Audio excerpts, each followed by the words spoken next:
తీర్పు దేవుని ఇంటి యొద్ద ఆరంభమగు కాలము వచ్చి ఉన్నది. అది మన యొద్దనే ఆరంభమైతే దేవుని సువార్తకు అవిధేయులైన వారి గతి ఏమవును? మరియు నీతిమంతుడే రక్షింపబడ దుర్లభమైతే భక్తిహీనుడును పాపియు ఎక్కడ నిలవబడతారు?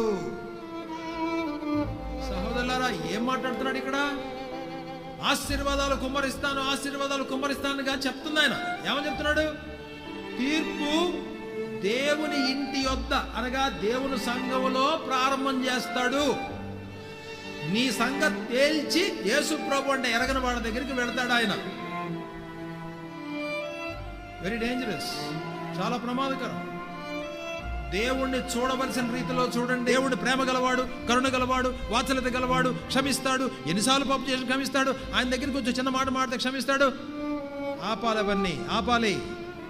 నిజమే, అది నిజం కావచ్చు.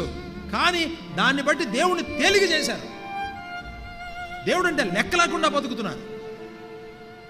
ఈ హైందవ ఆచారాలు, విగ్రహాలు, తాళిబొట్లు, మట్టెలు, పసుపులు, కుంకుమలు, ఇంకేంటది ఈ ఇల్లు కట్టుకునేటప్పుడు వాస్తు శాస్త్రం, మంచి రోజులు, పిల్లలకి నల్లబొట్లు రహస్యంగా చేసేవాళ్ళు ఎంతో మంది ఉన్నారు దేవుని మందిరాలు. ఎక్కడి నుంచి వచ్చాయి? బంగారం దిగేసుకుని జీవించడం, అందరికీ చూసినట్టుగా జిగిజిగమని తిరగటం. సహోదరులారా, పాపం ఉంది. మన జీవితాల్లో పాపం ఉంది. జాగ్రత్తగా సిద్ధపడాలి, కడగబడాలి, పాపాన్ని అసహించుకోవాలి. మంచి వస్త్రాలు వేసుకోవద్దని చెప్పడల్లా, అలంకరించుకోవద్దని చెప్పడల్లా, మితంలో ఉండండి, క్రమంలో ఉండండి. ఎవరికి అభ్యంతరకరంగా జీవించొద్దు. ఆడవాళ్ళు ముఖ్యంగా జాగ్రత్తగా ఉండాలి. దైవభక్తి గలవారమని చెప్పుకున్న స్త్రీలకు తగినట్లుగా బతకాలి. దేవుని యొక్క వాక్యంలో పేతురు రాస్తాడు, మొదటి పేతురులో, తిమోతి 2వ అధ్యాయంలో కూడా రాస్తాడు. చాలా జాగ్రత్తగా ఉండాలి. ఎలా వస్త్రాలు వేసుకోవాలి, ఎలా నగలు ధరించాలి. మొదటి తిమోతి 2వ అధ్యాయంలో కూడా మాటలు కనబడతాయి. సహోదరులారా, అమ్మా, జీవితాలు సరి చేసుకుందాం. దేవుని ముందు కనబడడానికి సిద్ధపడాలి. ఏ బట్టలు వేసుకొస్తావు దేవుడి ముందుకి? ఏ నగలు దిగేసుకొని వస్తావు దేవుడి ముందుకి? ఏం చూపించుకోవడానికి వస్తావు? దేవుని ముందుకు వచ్చేవాళ్ళు ఏమీ చూపించుకోవడానికి రారు, దేవుణ్ణి చూడ్డానికే వస్తారు. ఆయన దర్శనం చేసుకోవడానికి వస్తారు. ఆయన నీతి, ఆయన పరిశుద్ధత, ఆయన దయ, ఆయన న్యాయం, ఆయన తీర్పు చూడ్డానికి వస్తారు. గడగడ వణకడానికి వస్తారు. ఆయన ఆరాధించడానికి వస్తారు. ఉన్నదంతా ఆయన కాళ్ళ మీద పెట్టడానికి వస్తారు. మీ దేవుని సన్నిధిని కనపడడానికి సిద్ధపడండి. ఉందా సిద్ధపాటు? ఈ సంవత్సరం దేనికి సిద్ధపడతావు? ఎలాంటి ఆరాధన వస్తుంది ఈ నోట్లో నుంచి?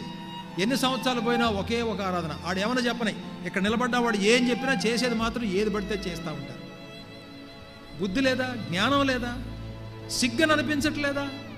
ఈ దేవుడి గురించిన కొత్త పాట నీ నోట్లోకి రాదా? దేవుణ్ణి కలుసుకుంటే వస్తాయి. దేవుని సన్నిధిలోకి వెడితే కొత్త పాటలు వస్తాయి, కొత్త మాటలు వస్తాయి. నీ ఆరాధన కొత్త రకంగా ఉంటుంది.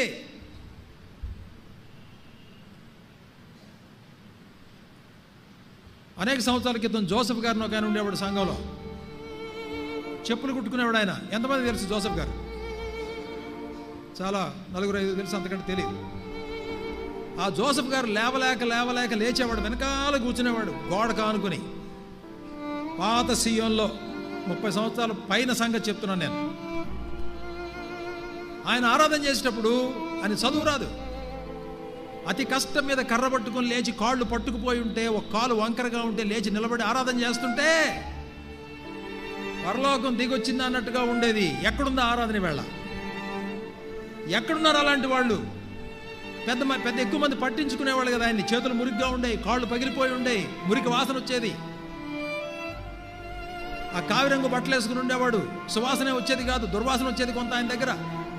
మళ్ళీ వెళ్ళి రోడ్డు మీద కూర్చునేవాడు చెప్పులు కుట్టుకోవడానికి.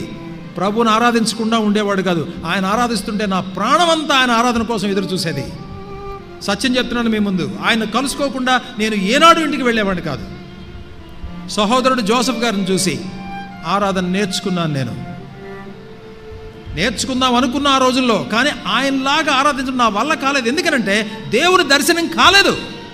రక్షించబడ్డాం కానీ దేవుడు దర్శించలేదు, దేవుడు మనల్ని తాకలేదు, దేవుని యొక్క పరిశుద్ధత నన్ను చకితుడిని చేయలేదు, స్పందింప చేయలేదు.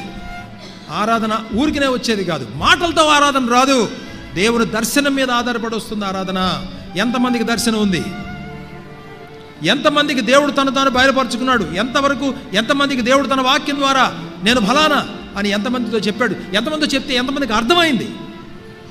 ఎంతమందికి అర్థమైతే వచ్చి నాదేవా అని ఒళ్ళంతా మర్చిపోయి, పక్కనున్న వాళ్ళు మర్చిపోయి గొంతెత్తి ప్రభువును ఆరాధించగలిగారు?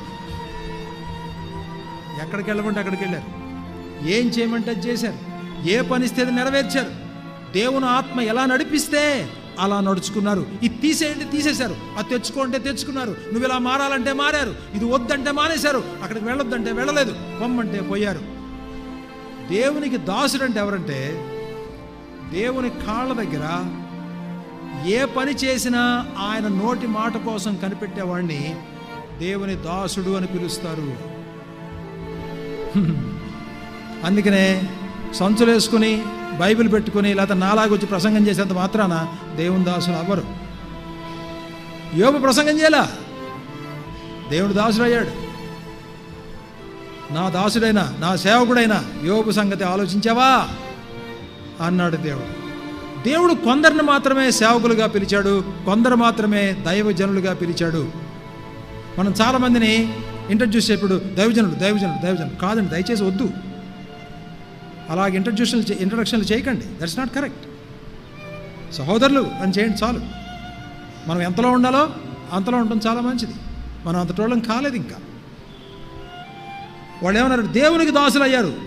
చివరికి వచ్చినప్పటికల్లా యేసు పరలోకం నుండి వచ్చినని ఎదురు చూడడానికి రెడీ అయిపోయారు. యేసు పరలోకం నుండి వస్తాడని ఎదురు చూడడానికి రెడీ అయిపోయారు. ఎక్కడి నుంచి ఎక్కడి దాకా ప్రయాణం చేశారు? ఇదంతా దేవుని వాక్యం ద్వారా కలిగింది. ఏ వాక్యం ద్వారా కలిగింది? ఏ వాక్యం ద్వారా కలిగింది? అది కూడా చూపించి ముగిస్తా. 1 దశలోనికే పత్రిక 1వ అధ్యాయం 4-5 వచనాల్లో మధ్యలో ఉంది చూడండి. మా సువార్త, చదవండి అందరూ. మా సువార్త మాటతో మాత్రము కాక శక్తితోనూ పరిశుద్ధాత్మతోనూ సంపూర్ణ నిశ్చయతతోనూ మీ యొద్దకు వచ్చి ఉన్న సంగతి మాకు తెలియను. ఎవరిచ్చారు వీళ్ళకి వాక్యం? ఎవరిచ్చారు? పౌలు ఇచ్చాడు. పౌలు గారు మాట్లాడుతుంటే 3 విషయాలు జరిగాయి. ఎలా వచ్చింది వాక్యం? ఎట్లా వచ్చింది? శక్తితో, పరిశుద్ధాత్మతో, సంపూర్ణ నిశ్చయతతో. ఇందాక మనం కన్విక్షన్ అన్న చూసారా? నిశ్చయత అంటే అది, కన్విక్షన్ అంటే నిశ్చయత. మీరు చెప్పింది ముమ్మాటికి నిజం, ఇది కానీ చేస్తే ఇవి జరుగుతాయి. వాళ్ళకి నమ్మకం వచ్చేసింది దేవుడి మీద. దేవుడు అంటే నమ్మటానికి వాడికి గంట సేపు చెప్పి, 2 గంటల సేపు చెప్పి, 3 గంటల సేపు చెప్పి, అది చెప్పి ఇది చెప్పి అవసరంలే. దేవుని శక్తి, దేవుని ఆత్మతో నింపబడిన వాక్యం వెళ్తుంటే మనుషులకు ఏం కలుగుతుంది? నిశ్చయత కలుగుతుంది. కరెక్ట్, మీరు నా గురించి చెప్పింది కరెక్ట్. ఆయనే దేవుడు, ఆయనే రక్షకుడు, ఆయనే విమోచకుడు, ఆయనే ప్రభువు. ఆయన చెప్పినట్టే చెయ్యాలి, ఆయన కొరకే బతకాలి. పౌలు గారు మాటల్లో ఎంత శక్తి ఉందో గమనించండి. డేరాలు గుట్టుకునేవాడు, పగలు మధ్యాహ్నం సాయంత్రం మనుషులతో మాట్లాడేవాడు, రోజంతా అయిపోయిన తర్వాత అలసిపోయేవాడు. స్నానం చేసేయడానికి నీళ్లు ఉన్నాయో లేదో తెలీదు, ఎవరన్నా టీ కాఫీలు ఇచ్చేవాళ్ళో తెలీదు, భోజనం ఎవరన్నా పెట్టేవాళ్ళో తెలీదు. డేరాలు అమ్ముకోవడానికి కావాలి కొంత, రేపు పొద్దున డేరా అమ్మాలి బయట. డేరాలు అమ్ముకునేవాడు, అమ్ముకునేటప్పుడు కుట్టుకునేటప్పుడు ప్రార్థన చేసేవాడు, ప్రార్థన చేసేటప్పుడు తూలిపాట్లు పడుతుండేవాడు, తూలేటప్పుడు మరికొంతమంది కోసం ప్రార్థన చేసేవాడు, ఏడ్చేవాడు, అప్పుడప్పుడు తన గురించి ఏడ్చేవాడు, వేరే గురించి ఏడ్చేవాడు. అలాగా చేసి చేసి బహుశా 2 గంటలకో 3 గంటలకో పడిపోయేవాడు అలసిపోయి. అలాంటి పరిచర్య చేస్తే అతని మాటల్లో నుంచి ఏమొచ్చాయి? శక్తి.